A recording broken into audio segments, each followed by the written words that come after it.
The galactic station called Nexus Prime hung in the darkness between three star systems. A massive structure of metal and light, where species from across the known galaxy came to negotiate, trade, and sometimes threaten each other in polite terms. Ambassador Thelric of the Valorian Empire stood near the main docking bay, his insectoid body towering over most other species present. His forearms crossed in a gesture of impatience as he watched the arrival screens. "The humans are late," he clicked in annoyance to his aide. "Their vessel has just entered sensor range." "Ambassador," the aide replied, checking a data tablet. "They should dock within the hour." Thelric made a dismissive sound with his mandibles, already bored by these newcomers from a small planet called Earth, a world so insignificant that the Valorian Empire had not even bothered to catalog it until recently around the docking bay. Representatives from dozens of species waited with varying degrees of curiosity, and among them stood High Mediator Sorin of the Alethian people, a tall and slender being with pale blue skin and large dark eyes that reflected the station lights like pools of still water. Sorin had administered Nexus Prime for 30 cycles, maintaining peace and neutrality through careful words and endless patience. And in all that time, Sorin had never witnessed true violence, only heard stories of it from species like the Valorians, who wore their conquest history like medals of honor. "You seem troubled." "High Mediator," said Ambassador Krayla, a small amphibian Silathi who barely reached Sorin's waist. "Not troubled," Sorin replied softly. "Merely curious about these humans, as we know so little about them." Krayla nodded, her moist skin glistening under the lights. "Are people among the weakest in the galactic community, and therefore among the most frequently bullied by empires like the Valorianshe." Human ship appeared on the viewing screens, and a ripple of surprise moved through the gathered crowd. For the vessel was not the primitive craft many had expected, but a sleek and elegant design that moved with quiet confidence through the docking approach. "Interesting," Sorin murmured. The ship settled into its berth with precision that impressed even the veteran dock workers. And moments later, the airlock opened with a soft hiss. Daniel Shaw stepped onto the station first, and nearly every alien present felt a strange moment of confusion as they tried to reconcile what they saw with what they had expected. He was tall for his species, with broad shoulders beneath a perfectly tailored dark suit, his brown hair neatly trimmed, and his face arranged in an expression of warm friendliness that seemed entirely genuine. And when he smiled at the gathered crowd, his teeth showed white and even behind his lips. "Good afternoon," he said in flawless galactic standard, his voice calm and pleasant. "I am Daniel Shaw, representing Earth and the United Human Coalition, and I want to thank you all for welcoming us to Nexus Prime." Behind him came three others. A woman with sharp, intelligent eyes introduced as Lisa Morgan, the cultural attaché. A large man with a shaved head and quiet demeanor named Kevin Morris, identified as security chief. And a younger man called Nathan Cole, listed simply as an aide to Thelric, pushed forward through the crowd, using his size to create space. And he looked down at Daniel with obvious contempt. "So these are the humans," Thelric announced loudly enough for everyone to hear. "Smaller than I expected, and softer too." Daniel's smile never wavered as he looked up at the towering insectoid, Ambassador Thelric. "I presume," Daniel said warmly, "your reputation precedes you, and I have been looking forward to meeting you." "I doubt that," Thelric clicked. "Most species tremble when they meet me. Then I suppose humans are not most species," Daniel replied, still smiling, and something flickered in his eyes for just a moment. Something that made Thelric's antennae twitch with an unfamiliar sensation. High Mediator Sorin stepped forward quickly to diffuse the tension. "Welcome to Nexus Prime, Ambassador Shaw," Sorin said, extending both hands in the traditional Alethian greeting. We are honored by your presence and hope your stay will be productive and peaceful. Thank you. High Mediator, Daniel said, taking Soren's hands gently. Peace is always our preference. Lisa Morgan was already observing the crowd with those sharp eyes, cataloging faces and body language with the focus of someone who had trained for exactly this purpose. And beside her, Kevin Morris stood perfectly still, his hands clasped in front of him, watching everything while appearing to watch nothing. Nathan Cole carried a small case and smiled politely at anyone who looked his way. And something about his patience seemed unusual, like a man who had learned to wait for very long periods without discomfort. The welcome reception moved to a grand hall where food and drink from dozens of worlds had been arranged on floating platforms, and the human delegation mingled with practiced ease, asking questions and listening intently to the answers. Krayla found herself approached by Lisa Morgan, who crouched down slightly to meet the Silithi's eye level. Ambassador Krayla, Lisa said kindly, I have read about your people, and I find your culture fascinating, particularly your approach to conflict resolution through community consensus. Krayla blinked in surprise, unaccustomed to larger species showing genuine interest in Silithi ways. You have studied us? Krayla asked. We studied everyone before coming here, Lisa replied. We believe understanding is the foundation of friendship. Across the room, Delric was holding court with his usual intimidation tactics, and when a junior Silithiade accidentally stepped into his path, Delric grabbed the small creature by the arm and lifted him off the ground. Watch where you walk, little thing, Delric hissed. Before someone steps on you. The room fell silent, and Soren moved to intervene, but Daniel Shaw was already there, having crossed the distance with surprising speed. Ambassador, Daniel said calmly, I believe you are holding my new friend. Delric turned to face the human, still gripping the terrified Silithi. This does not concern you. Human, I disagree, Daniel said, and his smile remained, but his eyes had changed, growing flat and cold like stones at the bottom of a frozen river. I think you should put him down, please. The word please came out soft and polite, but every species in the room understood it was not a request. Delric's mandibles clicked with anger, but something made him hesitate. Some ancient instinct buried deep in his genetic memory that whispered warnings about creatures who smiled while making threats. He dropped the Silithi, who scrambled away quickly. We will speak again.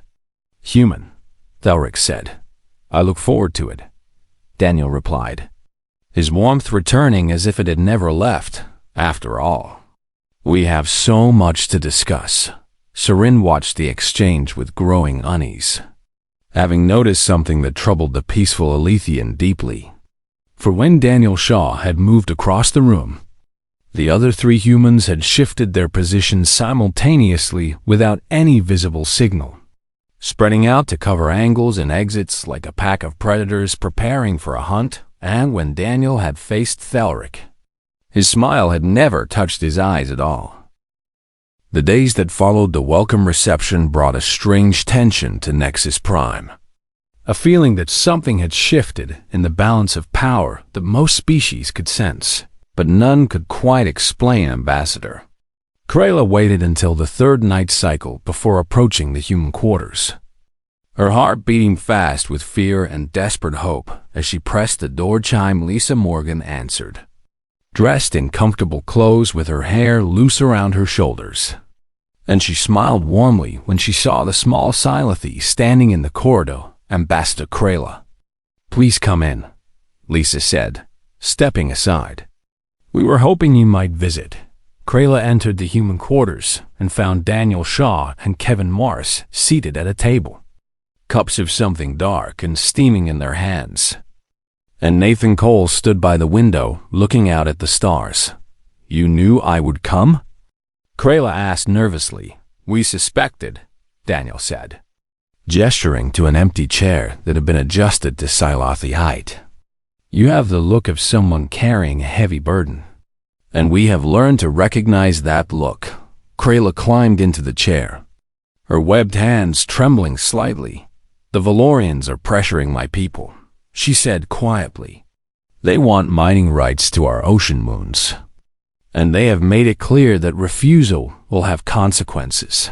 What kind of consequences? Lisa asked, sitting across from her. They speak of accidents, Krayla said, her voice dropping to a whisper. Ships lost in transit. Colonies experiencing mysterious equipment failures. The usual threats they make to smaller species. Kevin Morris set down his cup and leaned forward, his large frame somehow seeming even bigger in the low light. How long has this been going on? He asked. 3 cycles, Krayla replied. And it grows worse with each passing month. For Thelric knows we have no allies powerful enough to challenge him. Daniel exchanged a look with Lisa that contained an entire conversation in a single glance. Tell us everything, Daniel said. Every threat, every demand, every pressure tactic they have used. Krayla talked for nearly an hour, and the humans listened without interruption, occasionally making notes on their data tablets, their expressions growing darker with each new detail when she finished. Daniel leaned back in his chair and took a long breath. Ambassador Krayla, he said carefully, what do you know about Earth? Very little, she admitted. Your species is new to the galactic community. Lisa smiled, but it was not entirely a happy expression.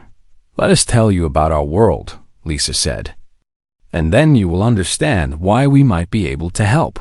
Meanwhile, across the station, species representatives were accessing the galactic database entries on humanity. Entries that have been updated recently with information the humans had provided upon their arrival commander. Vex of the Valorian military stood in Thelric's quarters, reading aloud from his tablet while the ambassador listened with growing disbelief. Their homeworld has extreme temperature variations, Vex read, ranging from frozen wastelands to boiling deserts. And humans inhabit all of these environments. Many species come from harsh worlds. Thelric said dismissively. There is more, Vex continued. Humans are classified as persistence predators, meaning they do not rely on speed or strength to catch prey but instead pursue their targets over vast distances until the prey collapses from exhaustion. Thelric's mandibles clicked.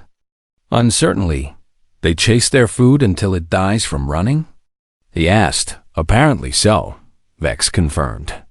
And their bodies are designed for this purpose, with the ability to regulate internal temperature through liquid secretion from their skin, allowing them to continue physical activity long after other species would overheat.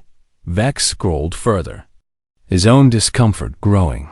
They domesticated one of their planet's apex predators, a creature called a wolf, and bred it into hundreds of variations to serve human purposes, Vex said. And they tamed fire itself, using it as a tool and weapon for thousands of generations. All primitive species use fire, Thelric said. But his voice had lost some of its confidence. They consume a plant compound called capsaicin that causes intense pain in the mouth and digestive system. Vex continued. And they do this for pleasure, Ambassador. They eat pain because they enjoy it. Thelric stood and walked to his window, staring out at the stars. They also consume a toxin called alcohol that damages their internal organs over time, Vex added. And they have done so for most of their recorded history. Again, purely for enjoyment. Enough, Thelric said quietly. There is one more thing, Vex said, his voice hesitant. The database contains records of something called human warfare. He held up the tablet, showing images and data that made even the hardened Valorian commander look uncomfortable. They have fought each other continuously throughout their existence, Vex said, developing weapons of increasing destruction, including devices capable of destroying entire cities in single explosions.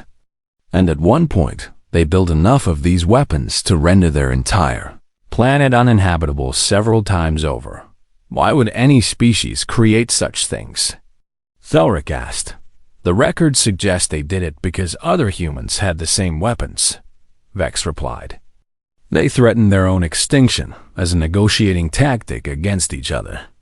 Thelric turned from the window, and for the first time in many cycles, he felt something cold settling in his chest. Something that might have been the beginning of doubt. They are primitive and soft, Thelric said, as if trying to convince himself they have no natural weapons. No claws, no venom, no armor. No. Ambassador, Vex said slowly. They have something else instead. And I am not certain that claws and venom would be worse. Back in the human quarters, Daniel had finished explaining Earth's history to Krayla, who sat in stunned silence. Your people did these things to each other? She asked in a small voice. We did, Daniel admitted. And we are not proud of all of it, but we learned from our past. And we made a choice to be better. And yet you remember how to be dangerous. Krayla said. Lisa reached out and gently touched the Silithi's webbed hand. We remember, Lisa said, because sometimes being dangerous is the only way to protect those who cannot protect themselves. Krayla looked around at the four humans, seeing them with new eyes, understanding now what had been hiding behind their polite smiles and formal clothes. You came here expecting trouble, Krayla said. We came here prepared for trouble, Daniel corrected gently. There is a difference. Will you help my people? Krayla asked. Daniel smiled, and this time the warmth reached all the way to his eyes. Ambassador Krayla, he said. That is exactly what we intend to do. The formal dinner brought together every delegation on Nexus Prime, filling the grand banquet hall with a rainbow of species, sounds, and smells that would have overwhelmed human senses just decades ago. But Daniel Shaw and his team moved through the crowd with easy confidence. High Mediator Sorin had arranged the seating carefully to minimize conflicts, placing the human delegation at a central table where they could interact with multiple species, and where Sorin could observe them more closely. Something about the humans continued to bother the Alethian administrator, a nagging sense that the polite diplomats were not quite what they appeared to be. Kevin Morris sat beside a group of curious Delphani, aquatic beings who communicated through color changes in their translucent skin, and they flashed questions at him in patterns of blue and green that his translator rendered into speech. Your species has no natural defenses, one Delphani observed. No shells, no poison glands, no camouflage. How did you survive your evolutionary period? Kevin smiled and took a sip of water before answering. We had tools, he said simply. And each other. Tools can be lost, another Delphani pointed out. Then we made new ones, Kevin replied. Humans are good at making things, especially things that help us survive. A Corvani delegate at the next table leaned over, his feathered crest rising with curiosity. I have read that humans once hunted the largest creatures on your planet to extinction, the Corvani said. Creatures many times your size. That is true, Kevin admitted. We were not always wise about our hunting. How did you hunt such massive beasts without advanced technology? The Corvani asked. Kevin's expression grew thoughtful, and something in his eyes shifted to a distant look, as if he was seeing across thousands of years to ancient plains and forests. We followed them, he said. For hours, sometimes days, never stopping, never letting them rest, until they could not run anymore. The surrounding aliens exchanged uncertain looks. You chased them until they died? A Delphani asked, their skin flickering to confused patterns of yellow. Sometimes, Kevin said. Other times we drove them off cliffs or into traps, or toward other hunters waiting with spears. And we learned that fire scared most animals. So we used fire to control where they ran. He paused and smiled again. But the smile did not quite match the memories in his eyes. We also learned to work with other predators, he continued. We found wolves and convinced them to hunt beside us. And over many generations we changed them to serve our needs, making them smaller or larger or faster or stronger, depending on what we required. You altered another predator species through selective breeding. Soren asked, having approached the table quietly. We did, Kevin confirmed. We called them dogs eventually, and they became our companions, our guards, our helpers in countless tasks. That is remarkable and somewhat frightening, Soren admitted across the hall. Lisa Morgan was engaged in conversation with a group of herbivore species who seemed fascinated and horrified in equal measure by human dietary habits. You eat both plants and other animals? Agrethix asked, their trunk curling with disgust. We do, Lisa said pleasantly. Our bodies can process almost anything organic, which allowed our ancestors to survive in many different environments. And you consume those pain-causing plants deliberately? Another asked. Capsaicin. Lisa nodded. Yes, many humans enjoy spicy food, and some compete to eat the most intense varieties. Why would anyone do such a thing? Lisa laughed softly. Honestly, I am not entirely sure, she said. Perhaps because we learned long ago that a little pain is not something to fear. At the Valorian table, Thelric watched the humans with growing irritation, seeing how easily they charmed the other species, how they answered every question with calm confidence, how they never seemed threatened or nervous, despite being surrounded by beings who could crush them physically. He stood abruptly and walked toward the Silithy table, where Ambassador Krayla sat with several of her aides. And the small amphibians shrank back as his shadow fell over them. Ambassador Krayla, Thelric said loudly, I trust you have considered our proposal regarding the ocean moons. Krayla's hands trembled, but she lifted her chin with fragile courage. We are still reviewing the terms. Ambassador Thelric, review faster, Thelric said, letting threat drip from every word. My people grow impatient with delay. Nathan Cole appeared beside the table, as if from nowhere, his hands clasped behind his back, and his expression mild. Ambassador Thelric, Nathan said politely. Ambassador Shaw was hoping to speak with you about potential trade arrangements between Earth and the Valorian Empire. I am busy, Thelric snapped. Of course, Nathan said, not moving, but he did mention it was rather important. Thelric turned to face the young human, looking down at him with contempt. Do you think I fear your people, little man? Nathan's expression did not change at all. I think, Ambassador, that you have not yet had reason to fear us, he said quietly. And I think Ambassador Shaw is offering you the chance to keep it that way. The words hung in the air between them, soft and polite and carrying weight far beyond their simple meaning.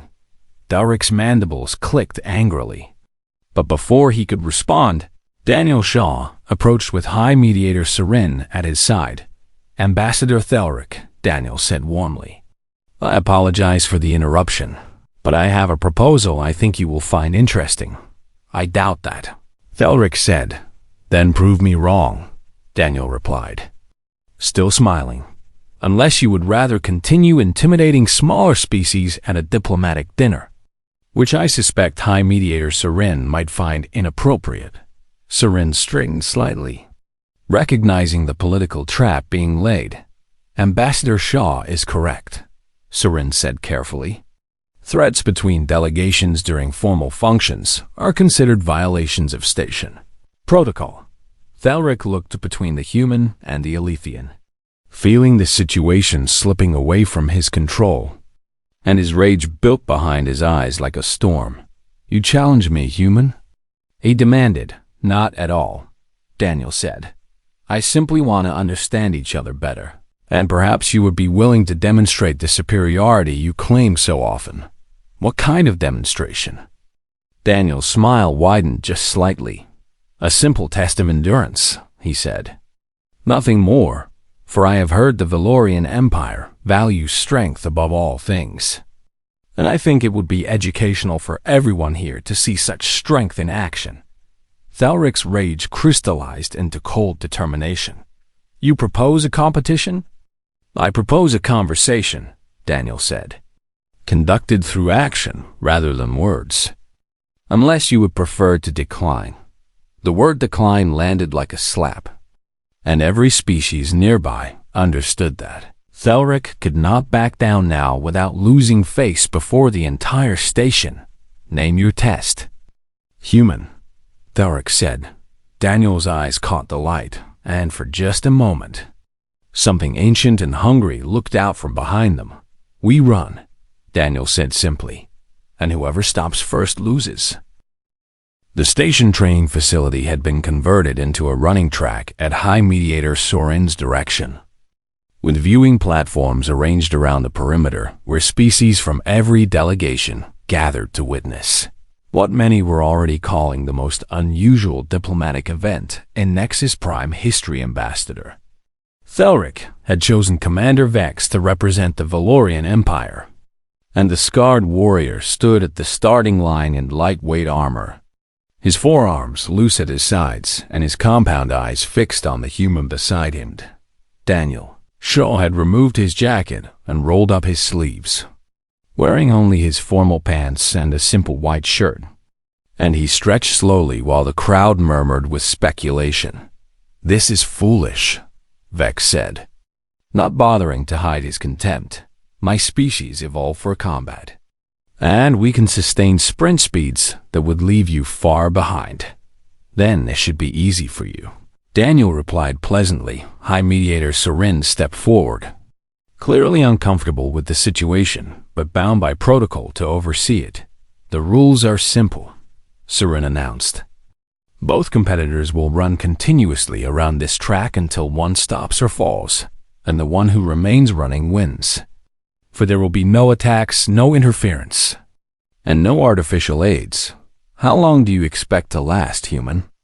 Vex asked. Daniel smiled that strange smile that never quite reached his eyes. As long as it takes, Soren gave the signal. And both runners launched into motion. Vex exploded forward with impressive speed, his powerful legs driving him around the track so fast that the watching crowd gasped in appreciation. And within minutes, he had lapped Daniel twice, looking back with mockery at the slow human plodding along behind him. This is your great test? Vex laughed as he passed. A child of my species could outrun you. Daniel did not respond, just kept moving at his steady pace, his breathing controlled and his eyes fixed straight ahead in the viewing area. Lisa Morgan stood with Ambassador Krayla and several other curious species who had gathered around the human delegation. Your champion is losing badly, a Corvani observed. Is he? Lisa asked with a slight smile. He has been lapped multiple times already, the Corvani pointed out, and yet he is still running. A new human joined them, a woman with short dark hair and kind eyes who introduced herself as Megan Fields, the delegation's medical specialist. May I explain what you are seeing? Megan asked. The gathered aliens' nods and signals of agreement came from several directions. Commander Vex is running very fast, Megan said. But fast running generates tremendous heat in most species, and that heat must be released somehow, or the body begins to cook itself from within. All species face this problem, the Corvani said. True, Megan agreed. But humans solved it in an unusual way, for our bodies are covered in millions of tiny glands that release liquid onto our skin. And as this liquid evaporates, it carries heat away from our bodies continuously. She gestured toward Daniel, who was now glistening slightly under the facility lights. He is sweating, Megan said. And as long as he has water to drink, he can continue that process almost indefinitely. What about the Valorian? Krayla asked. Megan's expression grew thoughtful. Valorians release heat through their breathing and through their shell plates. But both methods are less efficient than sweating, and sprinting generates heat much faster than a steady jog. The first hour passed, and Vex remained ahead, though his lead had stopped growing. and careful observers noticed that his breathing had become louder and more labored. Daniel continued his steady pace, occasionally taking water from a cup offered by Nathan Cole as he passed. Never speeding up and never slowing down. Why does he not try to catch up? Adelphani asked, their skin showing confused yellows. Because he does not need to, Megan replied. The race is not about who is faster right now, but about who is still moving at the end. The second hour brought visible changes to both runners. For Vex was now showing clear signs of strain, his movements less smooth, and his compound eyes flickering with what might have been discomfort. While Daniel looked almost exactly the same as when he started, just slightly more damp. Thelric watched from his platform with growing unease, seeing his finest warrior beginning to struggle against a soft creature from a small planet. This proves nothing, Thelric muttered to his aides. Vex will outlast him by the third hour. Vex had stopped lapping Daniel and they were running side by side, though Vex's pace had slowed considerably while Daniel's remained unchanged. How are you doing this? Vex demanded between harsh breaths. Doing what? Daniel asked calmly. You should be exhausted. I am pacing myself. I have been running for 3 hours. Vex said. I know, Daniel replied. I have been running right behind you. The 4th hour saw Vex falling behind for the first time, his legs moving with obvious pain and his shell plates radiating visible heat. While Daniel simply continued his endless patient stride, Megan was explaining human joint structure to the fascinated crowd. Our hips and ankles are designed for sustained motion, she said, and our tendons store and release energy with each step, making long-distance movement remarkably efficient. For our ancestors could cover 50 kilometers in a day and do it again the next day and the next. Every day? Agrethics asked in disbelief. When they needed to, Megan confirmed. They would follow herds of animals for weeks, wearing them down gradually, never letting them rest long enough to recover. The 5th hour brought Vex to his knees, his body shaking and his breathing coming in desperate gasps as his internal temperature reached dangerous levels. Daniel stopped beside him and knelt down, and the entire station fell silent. You ran well, Daniel said quietly, and there was genuine respect in his voice. Most beings would have stopped long ago. How? Vex managed to ask. How are you still standing? Daniel helped the Valorian warrior to his feet, supporting him with surprising strength.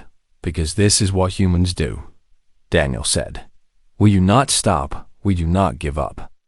And we never stop following once we choose our target. He looked up at the viewing platform where Thelric stood frozen. We do not want enemies.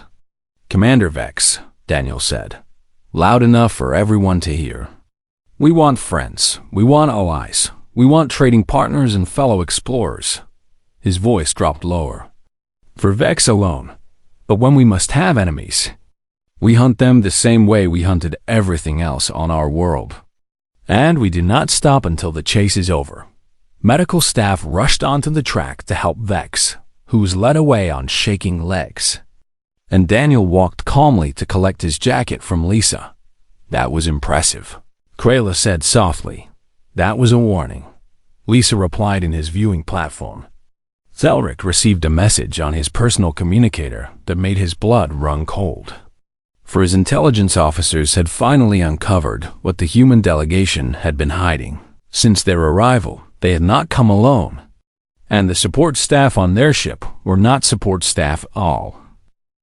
The confrontation came the next morning in the main diplomatic chamber, where Ambassador Thelric stood surrounded by 12 Valorian guards, his mandibles clicking with barely controlled rage as the human delegation entered High Mediator. Sarin had called this emergency session after receiving disturbing reports from both sides, and the Alethian administrator watched with growing dread as the two groups faced each other across the polished floor. You brought soldiers to a diplomatic station, Thelric accused, pointing one clawed arm at Daniel Shaw. This is a violation of every protocol. Daniel's expression remained calm, almost serene. We brought security personnel, Daniel replied, which is permitted under station rules. 12 humans on your ship have military implants and combat modifications. Thalric snarled. Do not lie to me, human. For we scanned your vessel. Scanning another delegation ship without permission is also a violation of protocol. Lisa Morgan observed quietly. Thalric ignored her, his compound eyes fixed on Daniel with murderous intensity. You came here pretending to be peaceful diplomats while hiding warriors, Thalric said. And now I understand your game, for you planned this from the beginning. We planned for many possibilities, Daniel admitted, including the possibility that we would encounter aggressive species who mistake kindness for weakness. You threaten me? I inform you, Daniel said. There is a difference. Kevin Morris stepped forward, his large frame somehow seeming even larger in the morning light. Every human on our ship is trained for combat, Kevin said, his voice quiet and steady. Not because we came looking for a fight, but because Earth learned long ago that the universe is not always kind to the unprepared. You could not possibly defeat the Valorian Empire, Thalric said. Your species is young, and your fleet is small. Probably true, Daniel agreed. But we do not need to defeat your empire, Ambassador. We only need to make the cost of fighting us higher than you are willing to pay. He stepped closer, and none of the Valorian guards moved to stop him, perhaps sensing something in his posture that their instincts warned them about. Humans have a saying, Daniel continued. We call it mutual assured destruction. And it means that we would rather destroy ourselves and take our enemies with us than submit to threats and intimidation. That is insane, Thalric said. We know, Daniel replied with a slight smile. And that is precisely why it works. Ambassador Krayla stepped forward from where she had been watching near the wall, her small voice carrying clearly in the tense silence. Ambassador Thalric, I am withdrawing from all negotiations regarding the ocean moons. She answered. Thalric turned toward her with naked fury. You dare? I do, Krayla said.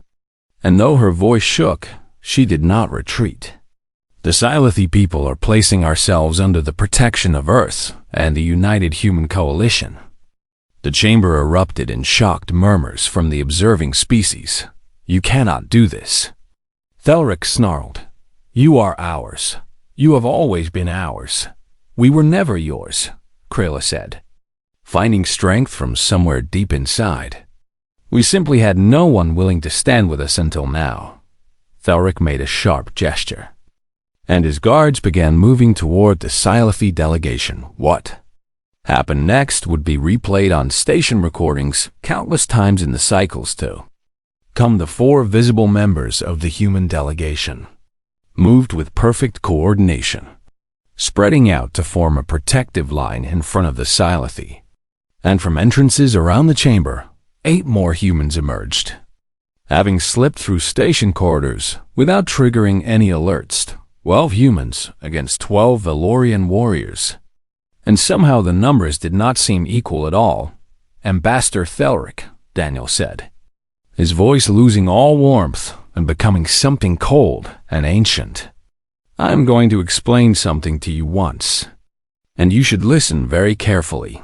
He did not raise his voice, did not move aggressively, simply stood there with stillness that seemed somehow more threatening than any display of force. Earth did not send diplomats to Nexus Prime, Daniel said. Earth sent apex predators and dressed them nicely because we prefer to solve problems with words when possible. Behind him, Kevin Morris and the other humans stood with identical focus, watching the Valorian guards with the patient attention of hunters evaluating prey. But we are very good at solving problems other ways when necessary, Daniel continued. And the 12 soldiers you brought to intimidate us are not enough. Not nearly enough, not even close to enough. Thalric hesitated, seeing something in the human eyes that he had never encountered before. A complete absence of fear, combined with a readiness for violence that seemed almost peaceful in its certainty. "Choose," Daniel said simply. "Choose what?" Thelric demanded. "Choose whether you want the Valorian Empire to be our trading partner or our enemy," Daniel said. "Choose whether you want to be remembered as the ambassador who opened relations with humanity, or the one who started a war you cannot win." "You cannot win either," Thelric said. But his voice had lost its certainty. "Perhaps not," Daniel agreed. "But we will make you bleed for every system, every planet, every ship.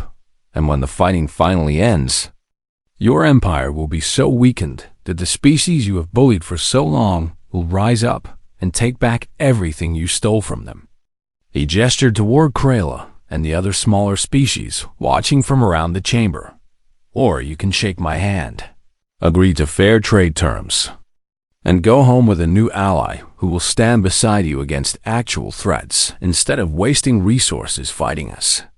The silence stretched for a long moment as Thelric processed the impossible situation he found himself in then, slowly. His mandibles unclenched and his guards stepped back at his gesture. "You are not like other species," Thelric said finally. "No," Daniel agreed. "We are not. The Valorian Empire will consider trade negotiations," Thelric said. And though the words came with difficulty, they came nonetheless. Daniel's warmth returned as if it had never left. And he extended his hand. "Then let us talk," he said. "Because truly, Ambassador, we prefer making friends." Thelric stared at the offered hand for a long moment before reaching out with one of his own and accepting it, watching species burst into excited chatter. And High Mediator Sarin released a breath the Alethian had not realized they were holding. In the days that followed, delegations from across the station sought meetings with the human team, eager to discuss alliances and partnerships and protection agreements. A month later, the galactic news networks broadcast a feature on humanity's emergence onto the interstellar stage, describing the newcomers as friendly, reasonable, and surprisingly diplomatic for such a young species. The report noted that early concerns about human aggression had proven unfounded, as the Earth delegation had resolved every dispute through peaceful negotiation. Only those who had been present at Nexus Prime understood what the broadcast did not say. That human diplomacy worked precisely because everyone now understood what happened when it failed on the station observation deck. Daniel Shaw stood with Lisa Morgan, watching the stars.